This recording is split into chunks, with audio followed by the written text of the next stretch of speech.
Google पे जिस actress का नाम ट्रेंड कर रहा है वो है चारू असोफा। आजकल सोशल मीडिया पे चारू असोफा पर ये क्वेश्चन किया जा रहा है कि वो अपने कपड़े क्यों सेल कर रही हैं। क्या चारू की फाइनेंशियल हालत इतनी खराब हो गई है कि उन्हें अपने कपड़े सेल करने पड़े।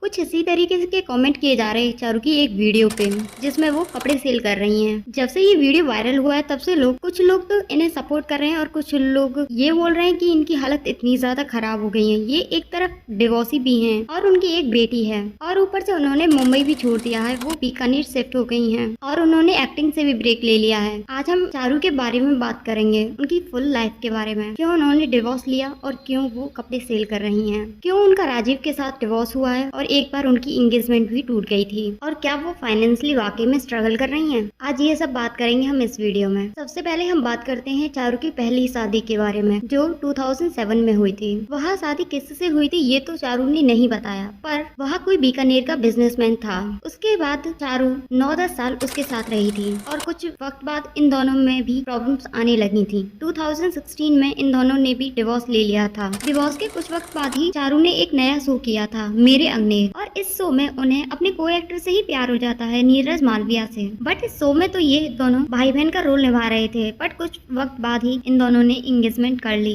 बट इन्होंने 2017 में ही अपनी एंगेजमेंट तोड़ दी। इन्होंने प्लानिंग की थी कि वो 1 साल में ही मैरिज कर लेंगे क्योंकि बात काफी आगे तक बढ़ चुकी थी। उनके कार्ड छप गए थे, मैरिज की डेट भी फिक्स हो गई थी। चारू को लग रहा था कि वो शादी कर लेंगे, बट नीरज ने शादी नहीं की थी। वो उसने बिल्कुल मना कर दिया था कि वो शादी नहीं करेगा। इस रिलेशन के बारे में भी चारू ने कुछ ज्यादा रिवील नहीं किया था कि उनका ब्रेकअप क्यों हुआ, कैसे हुआ और क्या उनके बीच फाइनेंशियल प्रॉब्लम थी या कुछ और। उन्होंने कुछ भी रिवील नहीं किया। इसके बाद 2019 में चारू को राजीव से प्यार हो गया था। उस टाइम पे इनकी मुलाकात इनके म्यूचुअल फ्रेंड से हुई थी। धीरे धीरे ये दोनों डेट्स पे जाने लगे और कुछ वक्त बीतता गया और ये दोनों रिलेशन में आ गए थे। करीब 5 महीने में ही इन दोनों ने डिसाइड कर लिया था कि वो शादी कर लेंगे एक दूसरे से। 2019 में ये दोनों शादी कर लेते हैं और कुछ वक्त बीतता है और 2020 में पहली खबर आती है कि ये दोनों एक दूसरे से डिवोर्स लेने की सोच रहे हैं। चारू ने एक इंटरव्यू में बताया कि उनकी शादी के बाद बिल्कुल भी नहीं बनी। उन्होंने बताया कि शादी के दूसरे दिन ही उन्होंने काफी प्रॉब्लम फेस की थी और शायद चारू ने और उसने 2020 में ही सेपरेट रहना स्टार्ट कर दिया था। उस वक्त चारू और राजीव दोनों ने डिनाई कर दिया था। उन दोनों ने बोला था कि वो साथ ही रह रहे हैं, बट बाद में चारू ने रिवील कर दिया था कि वो उस वक्त भी साथ नहीं रह रहे थे क्योंकि उनके बीच में चीजें ठीक नहीं चल रही थी। चारू कुछ वक्त तक अपने रिलेशन में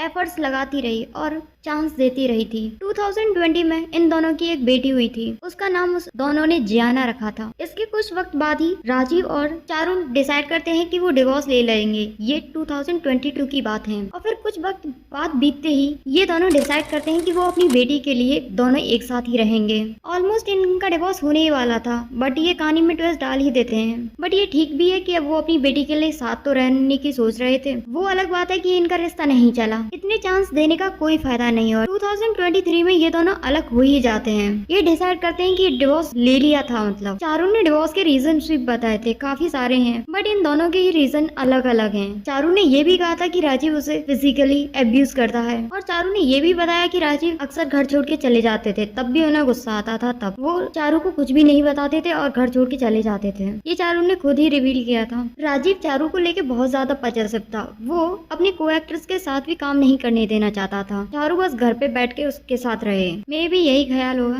चारू अपने मेल फ्रेंड्स तक बात नहीं करने दिया चाहता था। वो उन पर भी शक करना स्टार्ट कर देता था। उसने एक इंटरव्यू में बताया था कि वो इतने ज्यादा मैसेज करता था कि वो अपना ऑडिशन भी अच्छे से नहीं दे पाती थी क्योंकि वो अब मेंटली इतना डिस्टर्ब रहती थी। राजीव और चारू दोनों ने एक दूसरे के ऊपर चीटिंग के एलिगेशंस लगाए हैं। राजीव ने चारू के ऊपर एलिगेशंस लगाए कि चारू का अफेयर चल रहा है करण मेहरा के साथ। ये काफी ज्यादा एम्बैरेसिंग था क्योंकि करण मेहरा चारू से कम 8-9-10 साल से मिले भी नहीं थे और वो एक इवेंट के दौरान मिले थे और वो भी उस टाइम इसलिए मिले थे क्योंकि चारू को कोई रील वगैरह शूट करनी थी करण के साथ। चारू करण को इसलिए जानती थी क्योंकि 10 साल पहले उन्होंने ये रिश्ता में काम किया था एक, इसलिए बेफिजूल में ही करण मेहरा को घसीटा गया था इन दोनों के अफेयर के चक्कर में। जब राजीव की इस बात पे बात नहीं बनी तो उसने दूसरा एलिगेशन लगाया कि उसने अपनी फर्स्ट मैरिज के बारे में बताया नहीं था राजीव को। चारू ने इस बात पर भी डिनाई कर दिया था कि चारू ने बोला था कि राजीव को इस सब के बारे में पता था। उसने कहा था कि राजीव ने उसे काफी अप्रिशिएट भी किया था कि वो अपने पास से उभर रही है, वो मूव ऑन कर रही है इस सब के ऊपर और आज वो उसकी के ऊपर एलिगेशंस लगा रहा है। मे भी ऐसा तो नहीं हुआ होगा कि उसकी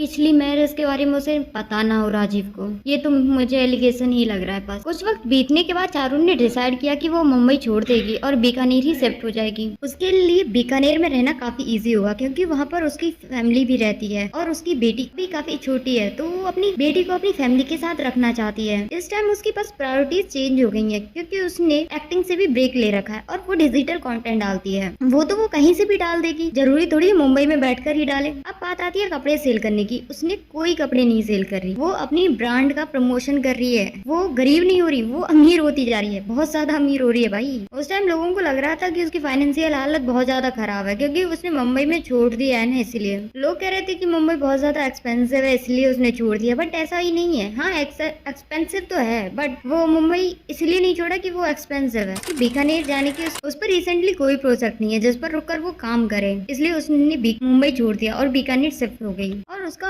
मुंबई छोड़ने का मेन रीजन ये है कि उसकी बेटी काफी छोटी है, उसे अपनी नैनी के पास उसे छोड़ना पड़ता था। वो नहीं चाहती कि वो उसकी बेटी नैनी के साथ रहे, इसलिए उसने मुंबई छोड़ दिया। कम से कम वहाँ वो अपनी बेटी को अपनी फैमिली तो दे सकती है, अपनी फैमिली के साथ रखती है अपनी बेटी को। उसका कुछ भी चेंज नहीं हुआ, उसकी बस प्रायोरिटीज चेंज हो गई है। वो अपना पूरा फोकस अपनी बेटी के ऊपर रखना चाहती है। अगर तुमको ये वीडियो पसंद आया हो तो सब्सक्राइब दिस चैनल, आगे आपको ऐसे ही वीडियो मिलते रहेंगे। ओके बाय, मिलते हैं नेक्स्ट वीडियो में।